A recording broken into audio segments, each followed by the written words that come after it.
basketball is my love, always have been, and I can't ever, envision an ending of something like that. That passion that I have for the game until I'm dead and gone. Until that's when it's, I could wait. I'm not in a rush. What's triumph mean? What do you associate with triumph? Winning. All the time, winning. 3, that's enough, isn't it? Enough for you? Enough for you. No, it's never enough. It's Okay. never enough as long as you compete. It's always great to win. That's why you compete. And I think, we're going to certainly try to do this for the 4th time. But right now, the 3rd time was a lot of damn work. You know what I mean? You're hungry or you're full yet? No, you feel yourself getting full because each time that you win, it takes away a little bit of that hunger, which is a challenge within itself. It's a battle within your mind to find a challenge to go to that same place that you've been 5 times before, and that's hard. When people say, well, the first one was the hardest, no, the last one's the hardest because you're battling with yourself. If I can really elaborate on why I said myself more so than another athlete, is that because a lot of times I had to battle with myself to keep challenging myself. That to me was why I would say the biggest battle was myself, because when you get to a certain pinnacle, you got to find some ways to keep going out there for 82 games. Do you think you have a gambling problem at all? No, because I can stop gambling. I have a competition problem. Kevin used to take practices and put me in the starting 5. And he'd make it a competitive thing where the losing team have to run. So now I'm on the winning team, and halfway in the game, halfway in the situation, he would switch me to the losing team. So I take that as a competitive thing by you trying to test me. And by 9 times out of 10, the second team would come back and win no matter what he did. And you still want to do that as a pro when you leave basketball? Yeah, I do. A lot of people say I couldn't do it, which is more energy for me to try to do it. It just drives me. When people say I can't do anything, that means I'm going to certainly try to achieve it even harder. My competitive drive is far greater than anyone else that I've met. I think that I thrive on that. I think that's my biggest motivation in life, is to compete, find different competitions and certain things in life and try to overcome that, be it positive or negative. But I have yet to meet someone who is as competitive as me, and I just feel that much confident about my competitive drive. I just think that I have the habits of working hard. I always been taught that to reach a goal that in life that you want, you have to work hard to get to it. And so far, I just, have that in mind. Determination,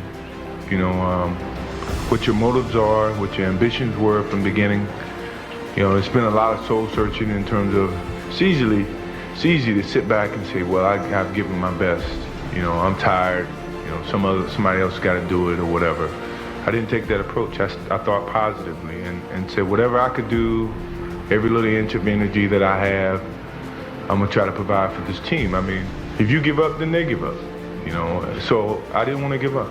No matter how sick I was, or how tired I was, or how, low on energy I was, I felt the obligation, to my team, to the city of Chicago to go out and give that extra effort so that we could be here for the 5th championship. How's the transition been from college to the Olympic experience and now to the NBA? Well, I think it's been pretty easy. I think the Olympic was kind of pre-professional level. It was fast-paced, it was physical, and that's just the type of NBA game is. And, coming on this level is a brand new start for me, and I have to start from the bottom and work my way up. So, I think the hard work is ahead of me, and I'm willing to take on that challenge and go out and play the best I can. Have you got enough left to carry this team if you have to carry them? I hope I don't have to, but I'm the type of player that I'm going to leave everything that I have on the court, and hopefully that's enough. I was beat down because of the physicality of what was happening within the game, and I didn't have it to compete with them. What motivates me is the unknown. No one knows. They can all speculate, but no one really knows. And when you look at my career from high school all the way up through to the pros, no one knew what Michael Jordan's capable of, and myself, I didn't know, but that I didn't let that stop me, and I let that motivate me more so than anything. That as long as it's unknown, that means I have a chance, and that's the way I pursued my whole career. For one time, my principal advised me to go to an Air Force Academy because he felt that after I finished college, I'd have a job. So I said, no, I don't want to go that route. So I decided to go to University of North Carolina. A lot of people didn't expect me to do so well, but I guess that was a challenge that I faced. And sometimes you have to face those challenges and see what happens. I will not quit this game because of what the media has done to me or what other people have done to me. I will quit this game because my skills are diminished. I can't find the challenges to keep pushing myself. My love is always going to be there, but my pride won't let me leave because someone else is going to push me out. I'm going to leave on my own terms, and I don't think too many athletes have that opportunity to do, and that's what I want to do whenever it comes my time.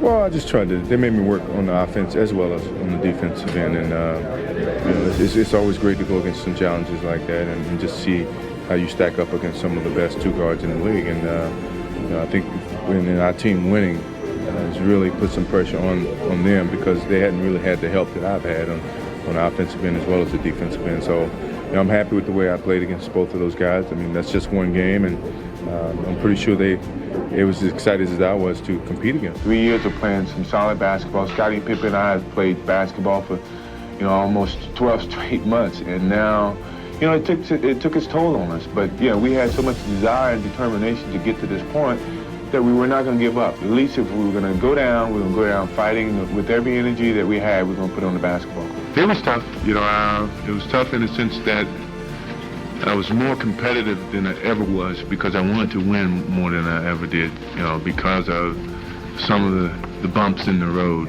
For a competitive junkie like me, golf is a great solution because it smacks you in the face every time you think you have accomplished something. Oh! That to me is taking over a lot of that energy and that competitiveness for basketball. You think sometimes that the way you play could shorten your career because you play so hard, you're the nucleus of the success in Chicago. And I don't mean to embarrass you or put you on the spot so you have to diss your partners. But you have to really play hard. Does that hurt you physically? No, because when I play hard all the time. There's no turn it on here, turn it off here. It's just 110% at all times. So, if I burn out, I burn out. That means my career's short. I go play golf somewhere. Yeah. But I just never, in my whole life, I've never paced myself. It's all just go out and do your best. And a lot of people worry about me burning out. And I never had the time to worry about it. It evolved to be more of a mental challenge for me than a physical. And that's one of the reasons that I still play the game, because I can challenge myself. I never feel that I'm at my best. I feel I still have room to improve. I still set goals for myself to strive for. I'm never complacent with what I've achieved. Even though it's been very successful for me, I still feel I have a lot to prove, not just as a player, but as a person, as a father, to some extent as a role model in all aspects. So I'm never really too complacent with myself or with what I've achieved. When I get to a point where I feel I can improve as a player, I walk away from the game. I still feel that I have a plateau that I hadn't reached yet in terms of my skills or my expectations of myself. I'm always going to expect myself to do certain things or surpass certain things. As long as I believe that, then my road to success is going to continue to expand.